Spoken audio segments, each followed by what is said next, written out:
Farmers market. My God, 8 o'clock. We're still half asleep. How you doing? I'm doing well, Charles. You? Fine. Your name is? Matt DeCourcey. The MP?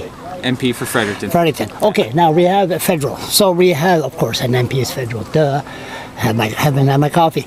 Okay, did you hear about these, the pipeline? I'm aware and TransCanada. TransCanada and the National Energy Board process. Okay. Yeah. Now, are you familiar with the hearings that's coming up and set for St. John and Fredericton? Familiar with that? There'll be hearings right across the country here over the next number of months through the National Energy Board process. I'm rather familiar with it. There are some people that's not allowed to make a presentation. They're only going to select a few. Well, they've selected a pretty exhaustive list, actually. I've seen some of the folks who've been able to intervene, and I think it's fairly representative of the broad range of stakeholders who have an interest in this. There's obviously not an opportunity for every single person to be able to get in front of the National Energy Board, but I think the interveners and the people who do have an opportunity to speak both as individuals and as representatives of organizations is pretty representative of the range of views and opinions on the matter, of which there are a varied amount. Oh yes, yeah. Both sides. See, if you have, I'm not sure, I just found out last night, if you had people that lives in the area that's going to be affected by the pipeline, that would have a say. But if you had people that's really educated on the issue, okay, well, we'll be honest here, the Mark Darcy's and the activists that's really educated on this issue, they're not allowed to make their views known in front of the hearing, to a hearing.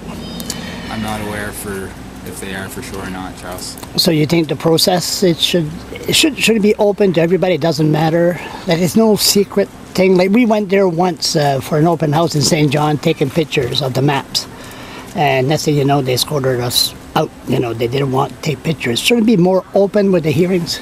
Well, it is a lot more open. I mean, there's been upwards of $10 million invested into an open process to allow more intervention, more witness testimony into this process. Government's given itself more time to make a decision, to make sure that it understands the impacts on communities, the impacts on Indigenous land, and the effects of that will have on Indigenous communities, the upstream greenhouse gas effects of you have a view on it, as well as the economic development. You got an opinion on you, the pipeline? You have a view? As I've said all the way along, I understand it to be a potential economic benefit for the province, and I want to see it go through the process it needs to go through. And I think that government's done a good job of balancing varied interests to make sure that the National Energy Board can do the job it needs to do to allow for a decision to be made that will ultimately be in the best interest of communities affected. Last point, can you investigate to see if it is truly an open process, that there's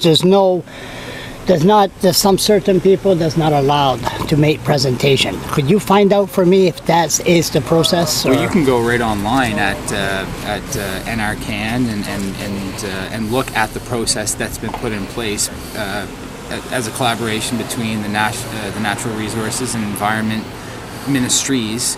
As you know, the National Energy Board process is arm's length. That's done. The process has been set up by government, but then that process takes place. Interveners are allowed to speak on their views on the pipeline. Why would somebody makes the decision? Why would somebody be refused? Is there a reason? Do you know? I don't know the specifics of the reason, but I do know that there are a broad range of stakeholders who have different views on this. So it's not as if there's just one view that's going to be heard here. There are going to be a broad range of views heard on the matter. It's August. We'll talk. We'll talk again. You need a coffee. I do need a coffee, and we'll talk again.